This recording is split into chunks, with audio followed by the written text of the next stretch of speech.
إنه دخول خوات المعرس يا سادة، فإليكم التفاصيل. وعن أي خوات نتكلم؟ عن المسيطرات. بس لحظة يا جماعة الخير، هذا الفيديو ليس مخصص لكل أخوات العريس، ففي منهم اللي فيهم خير وفيهم طيب وفيهم حنية واحتواء لمرت ولدهم. أنا أتكلم فقط عن بعض البنات المسيطرات اللي يسيطرون على أخوهم ويشيشونه على زوجته.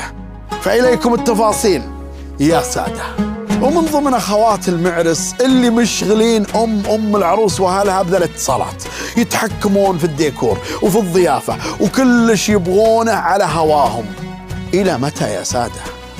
وانت على بالك يا عروس انهم راح يرضون عنك؟ ترى سيظلون كذا منفسين طول الوقت، لأنهم فقط يبغون يسيطرون في كل شيء إلا ما رحم ربي. بهذا الشكل وللأسف نجد السيطرة والتحكم في هذا العريس الغلبان.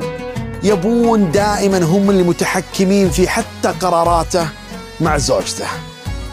فالله يكون في عونك يا عريس، ودمتم بسعادة.